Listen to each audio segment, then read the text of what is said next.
गुरुदेव के चरणों में कोटि कोटि प्रणाम, गुरु शक्तियों के चरणों में कोटि कोटि प्रणाम। मैंने आत्मा के 7 गुण ये वीडियो बनाया था, तो उसमें हमने देखा कि कौन कौन से 7 गुण आत्मा के हैं, हम आत्मा को कैसे आइडेंटिफाई कर सकते हैं। अब आते हैं शरीर भाव में। जब हम शरीर की बात करते हैं, अगर मैं कहूँ कि आज हम शरीर को डिकोड करते हैं, तो बहुत लोगों के मन में ये सवाल आएगा कि शरीर को डिकोड करने के लिए क्या है, ये तो हमें दिख ही रहा है। तो शरीर भाव की जब हम बात करते हैं, मेन जो शरीर भाव है वो 3 टाइप के शरीर से बनता है। सबसे पहला जो हम देखते हैं, जिसको हम फिजिकल शरीर बोलते हैं, हमारे हाथ, पैर, बाल, आंखें, नाक, जो हम अपने आप को देख सकते हैं, ये हमारा फिजिकल शरीर। हम इसको फिजिकल बॉडी बोल सकते हैं, ग्रॉस बॉडी बोलते हैं, या हम इसको बोलते हैं स्थूल शरीर। तो ये जो फिजिकल बॉडी है, ये बहुत ज़रूरी है वर्ल्ड से इंटरैक्ट करने के लिए। अगर मुझे आत्मा भाव भी जानना है, तो जब तक मुझे फिजिकल बॉडी नहीं मिलेगी, तब तक मेरा किसी आध्यात्मिक प्रोग्रेस बोलो, आत्मभाव में जाना बोलो, ये सब नहीं हो सकता। मोक्ष की प्राप्ति, मुक्ति जिसको हम कहते हैं, ये तभी मिल सकती है जब हमें ये फिजिकल बॉडी मिलती है, जो बाय बर्थ मिलती है। जब हम जन्म लेते हैं तब हमें फिजिकल बॉडी मिलती है। इसके बाद दूसरा जो शरीर है वो है सूक्ष्म शरीर, जिसको हम सटल बॉडी भी कहते हैं। अब सूक्ष्म शरीर की हम बात करें तो वो क्या है और कैसे दिखता है। एक्चुअली ये दिखता नहीं है। हमारे जो भी मन, बुद्धि, चित्त, हम ऐसे कह सकते हैं physical body is the hardware, जैसे आपका पीसी या लैपटॉप है। बट जब तक विंडोज़ सॉफ्टवेयर नहीं हो, क्या हम ऑपरेट कर सकते हैं लैपटॉप को, पीसी को? नहीं। तो सॉफ्टवेयर आपका है सूक्ष्म शरीर। जैसे कान है हमारे, ठीक है, हम कहते हैं कि हम कानों से सुनते हैं। सो कान जो दिख रहा है that is physical body, but उसकी जो वर्किंग है, हम सुनते हैं, वो तरंगे अंदर जाती हैं, उसको प्रोसेसिंग होता है, फिर उसका रिएक्शन होता है, एक्शन होता है। जैसे आपको किसी ने कहा पानी ला दो, तो आपके कान ने सुना तो पानी आ जाएगा क्या? नहीं। आपके कान ने सुना, वो दिमाग में जाएगा, उसको प्रोसेसिंग होगी, मैसेज मिलेगा आपको, फिर आप उठ के जाओगे और पानी लेके आओगे। उसके बाद आता है कारण शरीर। कारण शरीर वो शरीर है जिसकी वजह से हम जन्म लेते हैं, कॉजल बॉडी भी जिसको हम कहते हैं। What is a cause? हमारे जो भी डिज़ायर्स हैं, इच्छा है, हम कहते हैं ना कि मेडिटेशन जब हम करते हैं तो हम पहली चीज़ सिखाते हैं कि निर्विचार, सारे विकार दूर करो, डिज़ायर्स ख़त्म करो। क्यों? क्योंकि डिज़ायर्स ही रीज़न है जिसकी वजह से हम वापस जन्म लेते हैं। कारण, डिज़ायर्स ही कारण है, हमारी इच्छाएं ही कॉज है। सो ये कॉजल शरीर है जिसमें इंफॉर्मेशन होती है। तो आज हम स्थूल शरीर को डिकोड करेंगे। 3 वीडियोस बनेंगे, स्थूल शरीर, सूक्ष्म शरीर और कॉजल कारण शरीर के। तो स्थूल शरीर में अगर हम बात करें तो स्थूल शरीर कैसे बनता है? स्थूल शरीर हमारा बनता है 5 एलिमेंट्स, 5 महाभूत, इससे बनता है स्थूल शरीर। कौन से 5 एलिमेंट्स है हमारे पास? क्या कौन से 5 महाभूत हैं हमारे पास? हमारे पास है अर्थ, हमारे पास है वाटर, हमारे पास है फायर, एयर एंड स्पेस। इससे हमारा शरीर बनता है। तो शरीर बनता है, इसमें तो कहाँ है हमारे बॉडी में? कौन सा पार्ट हमारा अर्थ से बना है, कौन सा फायर से बना है, कौन सा वाटर से बना है, कैसे पता चलेगा? तो 5 एलिमेंट्स से हमारे बनते हैं 7 धातु, 7 टिश्यूज़, और इन 7 टिश्यूज़ से बनती है हमारी फिजिकल बॉडी। जब हम खाना खाते हैं तो हम कहते हैं ना कि डाइजेशन होता है, हमारे स्टमक में जो अग्नि होती है वो खाने को डाइजेस्ट करती है। तो हम जो खाना खाते हैं वो जब एब्जॉर्ब होगा तभी आगे हमारी बॉडी बनेगी। माँ के पेट में भी जब बच्चा होता है तो वो ग्रो कैसे होता है, उसकी बॉडी कैसे बनती है कि माँ जो खाना खाती है वो कन्वर्ट होकर उसको मिलता है। तो कन्वर्ट कौन करता है? Fire element. इसलिए कहते हैं ना पेट की अग्नि, पेट में जलन होती है। हम कुछ उल्टा पुल्टा खा लें तो पेट में जलन होती है, बिकॉज दैट अग्नि सिक्रीट्स मोर। ज़्यादा अग्नि डेवलप होगी तो आपके पेट में जलन होगी। इसलिए बैलेंस डाइट खाना चाहिए ताकि वो अग्नि आपको तकलीफ न दे। तो फायर एलिमेंट जो है ये मेन कन्वर्टर है। आपने जो भी खाया उसको कन्वर्ट करके बॉडी बनाने में जो जो चीज़ें चाहिए, बॉडी को न्यूट्रिशन जो मिलना चाहिए, वो कन्वर्जन का काम कौन करता है? फायर एलिमेंट करता है। और इसलिए जब हम खाना खाते हैं, हमें हमेशा कहा जाता है ईट हेल्दी। क्योंकि जब हेल्दी खाना खाएंगे तो ये जो सप्त धातु है वो प्रॉपर बनेंगे। अगर हम जंक फूड खाएंगे, ऐसा नहीं है कि जंक फूड खाना ही नहीं चाहिए, इट इज़ टेस्टी, समटाइम्स हम खा सकते हैं, पर मेन फैक्टर हमारे बॉडी में हेल्दी फूड जाना चाहिए। हम हमेशा कैसे कहते हैं ना कि राजसिक, तामसिक, सात्विक भोजन। कुछ अमाउंट ऑफ राजसिक भी खाना चाहिए, तामसिक भी खाना चाहिए और सात्विक भी खाना चाहिए, क्योंकि ये सारी चीज़ें फिर हमारे बॉडी में आती हैं, स्टमक में डाइजेस्ट होती हैं, और डाइजेस्ट होना मतलब फायर एलिमेंट उसको कन्वर्ट कर एक न्यूट्रिशन के फॉर्म में, और दूसरा होता है वेस्ट मटेरियल। जब हम न्यूट्रिशन की बात करते हैं, जो सबसे पहला इन सप्त धातु में जो सबसे पहला बनता है वो है प्लाज्मा। मतलब ब्लड जो है, ये सारा जो न्यूट्रिशन एब्जॉर्ब करता है, it is in the plasma.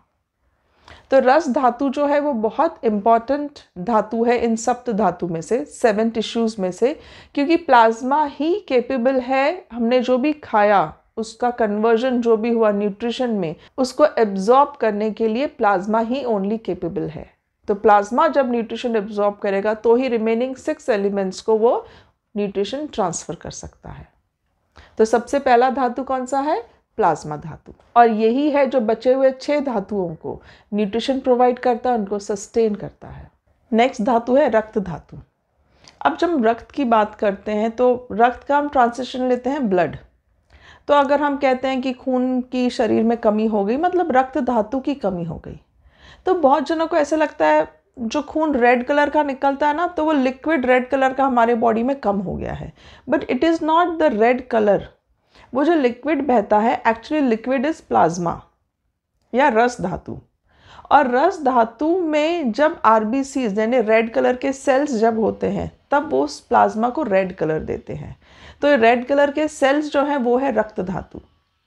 जैसे प्लाज्मा का काम है पूरे बॉडी को न्यूट्रिशन प्रोवाइड करना, वैसे रेड कलर के जो सेल्स हैं, रक्त धातु जो है, इनका काम है ऑक्सीजन जो हम सांस लेते हैं, उस सांस को पूरे बॉडी में, उस ऑक्सीजन को पूरे बॉडी में सप्लाई करना।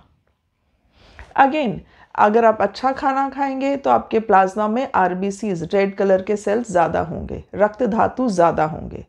अगर हम न्यूट्रिशन कम लेते हैं, जंक फूड ज़्यादा खाते हैं, तो हम कहते हैं बॉडी में खून की कमी होना। खून की कमी होना मतलब ये रक्त धातु की कमी होना, जिसकी वजह से ऑक्सीजन आपके पूरे बॉडी में प्रॉपरली नहीं पहुंच सकता। जब वो हर सेल में ऑक्सीजन पहुंचाते हैं, हर बॉडी पार्ट में ऑक्सीजन पहुंचाते हैं, तब रिटर्न में कार्बन डाइऑक्साइड जो कि वेस्ट है वो लेके आते हैं। हम सांस लेते हैं ऑक्सीजन, और हम जब रिलीज करते हैं सांस, तो दैट इज कार्बन डाइऑक्साइड। तो ये सब ट्रांसपोर्ट करना, लाना ले जाना, ये सब रस धातु और रक्त धातु का काम है। तो ये जब हम बात कर रहे हैं रस धातु और रक्त धातु, ये बेसिक है। अगर हम अच्छा खाना खाएं, अगर हमारा डाइजेस्टिव सिस्टम प्रॉपर वर्क करे, 7 चक्रों के मैंने इसमें एग्जाम्पल में बताया है कि डाइजेस्टिव सिस्टम कैसे वर्क करता है। डाइजेस्टिव सिस्टम अगर हमारा स्ट्रॉन्ग है तो रस धातु और रक्त धातु ये हमारे, हम ऐसे कह सकते हैं कि गुड क्वालिटी, अच्छे क्वालिटी की है। नहीं तो ये कम क्वालिटी के होंगे, तो जैसे ये बिल्डिंग ब्लॉक्स हैं, तो आगे भी जो हमारे सारे धातु हैं वो नॉट गुड क्वालिटी, हम बीमार पड़ते हैं, बिकॉज बेसिक बिल्डिंग ब्लॉक हमारे खराब हैं। नेक्स्ट है मसल टिश्यू या मांस धातु। अब मसल टिश्यू का काम क्या है? जैसे हम बिल्डिंग बनाते हैं, ईंट के ऊपर ईंट रखते हैं, फिर हम सीमेंट डालते हैं। सीमेंट का काम क्या है? वो सारे ब्लॉक्स को, सारे सीमेंट के जो ब्लॉक्स हैं उनको प्रॉपरली जगह पे होल्ड करना। वही काम हमारे बॉडी में सीमेंटिंग का करता है मसल टिश्यू। तो ये जो मांस धातु है, ये सारे आपके ऑर्गन्स को, आपके बोन को, आपके वेन्स को, हार्ट, लंग्स, इन सब को प्रॉपर जगह पे फिक्स रखता है, और आजू बाजू के स्पेस में मसल टिश्यू रहते हैं। तो इसका काम है बॉडी को स्ट्रेंथ देना, शक्ति देना। ये काम किसका है? मांस धातु का है। नेक्स्ट है मेद धातु। मेद मतलब फैट स्टोर करने वाला, जिसको हम एडिपोज टिश्यू बोलते हैं इंग्लिश में। तो इनका बेसिक काम है फैट स्टोर करना। जो भी हम ऑयल, फैट हमारे बॉडी को नीडेड है, ऑयल स्टोर करना, फैट स्टोर करना, मतलब एनर्जी स्टोर करना, और जब भी बॉडी को रिक्वायर हो हम उस एनर्जी को प्रोवाइड करते हैं। तो जब हम फैट की बात करते हैं तो फैट धातु को या एडिपोज टिश्यू को सपोर्ट करने के लिए भी हमें मसल टिश्यू चाहिए। तो मसल टिश्यू का ये भी एक काम है कि वो इस फैट को स्टोर करने में हेल्प करता है। और फैट जो है इसका दूसरा काम है, एडिपोज टिश्यू का दूसरा काम क्या है कि हमारे जो भी बॉडी पार्ट्स हैं उसको लुब्रिकेशन प्रोवाइड करना। जैसे होता है ना, मशीन होती है, कबर्ड या साइकिल, तो हम उसको ग्रीसिंग करते हैं ताकि वो आवाज़ ना आए, वो सॉफ्ट ईजिली एक दूसरे के ऊपर मूव हो। वैसे भी हमारे जितने भी बोन्स हैं, कभी कभी बोन्स में कैसे आवाज़ आती है या स्मूथली मूव नहीं होते, वो क्योंकि ये धातु की कमी होती है। तो ऑयल, ग्रीस, घी जैसे हम बोलते हैं, तो घी खाना भी हमें ज़रूरी है क्योंकि ये एक तरह से ग्रीसिंग करता है हमारे बॉडी पार्ट्स में, क्योंकि हमारे बॉडी पार्ट्स कंटिन्यूसली मूव कर रहे हैं। तो this is what the fat या एडिपोज टिश्यू। नेक्स्ट है अस्थि धातु या बोन टिश्यू। तो अस्थि धातु मतलब हमारा बॉडी पूरा बोन से बना है। अगर बोन्स नहीं होते तो हम खड़े नहीं रह पाते। बोन्स एक तरह से हम कह सकते हैं एक स्केलेटल स्ट्रक्चर जो हमारे बॉडी को एक स्ट्रक्चर देता है, उसका भी स्ट्रॉन्ग होना ज़रूरी है, क्योंकि अगर वो वीक हो, अगर वो ख़राब क्वालिटी का हो, तो ये धातु मतलब ये धातु अगर ख़राब क्वालिटी का हो तो अगेन हमारा बॉडी जो है प्रॉपर फंक्शन नहीं करेगा, वीक बोन होंगे। होते हैं कुछ बीमारियां होती हैं जिसमें बोन्स बहुत वीक होते हैं, ब्रिटल होते हैं, जल्दी टूट जाते हैं, बहुत जल्दी फ्रैक्चर होते हैं, वो बॉडी को प्रॉपरली सपोर्ट नहीं दे पाते। तो हमारे जो मसल है ना, मसल इन बोन्स के चारों तरफ बाइंडेड होते हैं। तो आप ऐसे कह सकते हो कि बोन इन सारे धातुओं को खड़ा भी रखता है, वरना इनमें किसी में भी ये स्ट्रेंथ नहीं है जो अपने आप से किसी पोजीशन पे फिक्स्ड रह पाए। सो बोन स्ट्रक्चर जो है या हमारा जो अस्थि धातु है वो ही सारे पार्ट्स को सपोर्ट एंड स्ट्रेंथ देता है। हर धातु की क्वालिटी होती है। जैसे प्लाज्मा गुड क्वालिटी, मतलब ज़्यादा अच्छा न्यूट्रिशन कैरी कर रहा है। अगर हम रक्त धातु की बात करें, आरबीसीज की बात करें, तो वो ज़्यादा कम होते हैं। पर बोन की बात करें तो ऐसा नहीं कि बोन ज़्यादा है, इनका बोन की क्वालिटी अच्छी मतलब बहुत ज़्यादा बोन्स है इनके पास और बहुत कम बोन्स है। फैट में हो सकता है कि ज़्यादा फैट और कम फैट, ज़्यादा हम ऑयली ग्रीसी फूड खाएं तो हो सकता है कि बहुत ज़्यादा फैट है इनके बॉडी में, कम करना चाहिए। पर बोन के केस में कम और ज़्यादा नहीं होता, बोन के केस में क्वालिटी होती है। कुछ डिफॉर्मेशंस होते हैं कि कहीं का बोन मोटा हो जाता है, कहीं का बोन एकदम ब्रिटल हो जाता है। तो अलग अलग धातु की अलग अलग क्वालिटीज़ हैं और इसीलिए खाना प्रॉपर हमेशा होना चाहिए। नेक्स्ट है बोन मैरो या मज्जा धातु। अब ये जो बोन मैरो मतलब बोन के अंदर, जो हमने देखा ना बोन मैरो जो बोलते हैं, बोन के अंदर एक फ्लूइड जैसे होता है। तो अगेन ये बोन मैरो का काम क्या है? पूरे बॉडी को नरिशमेंट देना, पूरे बॉडी को स्ट्रेंथ देना। अगेन इसकी क्वालिटी अच्छी बुरी होती है depending upon what type of nutrition we are taking. ये अगर खराब है, ये अगर प्रॉपर क्वालिटी का नहीं है तो हमें अलग अलग बीमारियां होती हैं। तो हर जो भी धातु है उसका good quality, good functioning is very important. तो ही हमारा ये जो स्थूल शरीर है, ये जो ग्रॉस बॉडी है, ये जो फिजिकल बॉडी है, ये प्रॉपर फंक्शनिंग करेगा। मज्जा धातु के बाद जो लास्ट धातु है वो है शुक्र धातु। शुक्र धातु मतलब हमारे स्पर्म्स और एग्स, जो कि नेक्स्ट लाइफ, नेक्स्ट बर्थ, बच्चा क्रिएट करना, उसके लिए ज़रूरी है। अगेन ये भी गुड क्वालिटी के होने चाहिए। अगर ये गुड क्वालिटी के नहीं है तो जेनेटिक बीमारियां होती है, बाय बर्थ बच्चों में कुछ डिफेक्ट होता है, कुछ बीमारियां होती हैं। ये क्यों होता है? क्योंकि हमारे सप्त धातु में से जो शुक्र धातु है वो प्रॉपरली बैलेंस्ड नहीं है।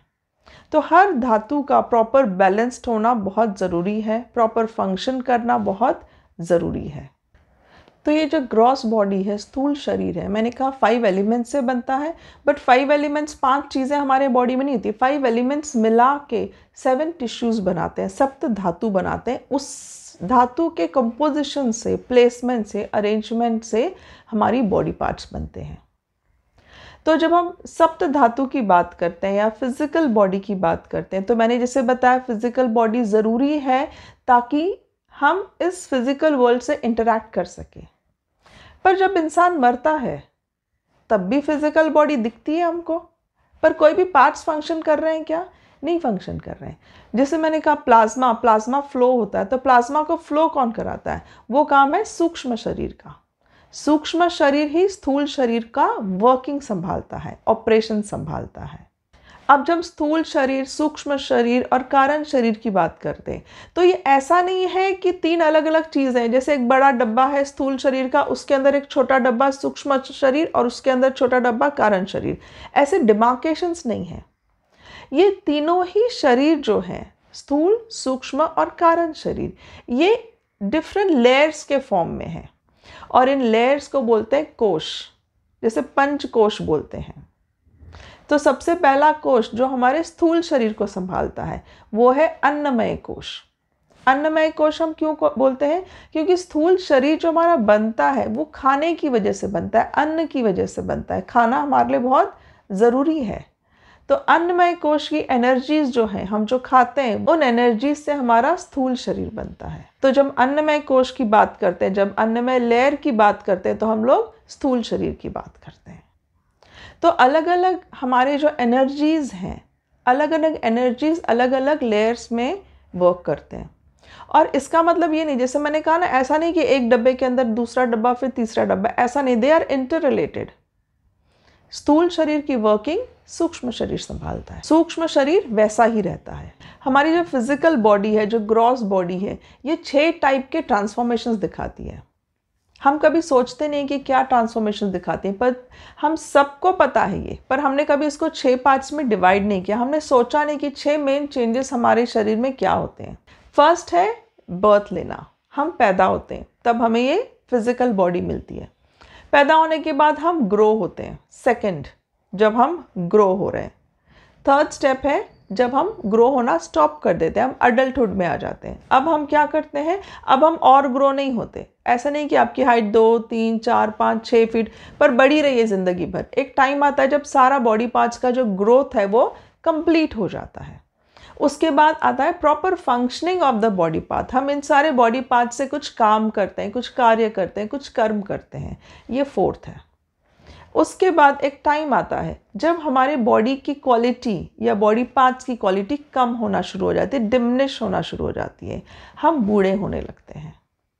और ये सब में होता है। हम कितनी भी एक्सरसाइज कर लो, कुछ भी योगा कर लो, व्यायाम कर लो, मेडिटेशन कर लो, हम बूढ़े तो होंगे ही। It is a quality.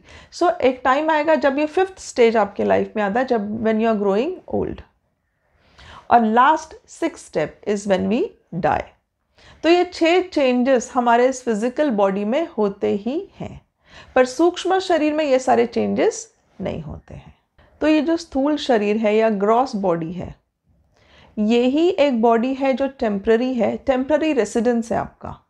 थोड़े दिनों के लिए आप इस शरीर में रहते हो, पर ये बहुत ज़रूरी है क्योंकि आपके जितने भी कर्म हैं, आपका कारण शरीर जितने भी कर्म लेके आया, हर किसी को ज़ीरो करना सिर्फ इसी स्टेज में अवेलेबल है।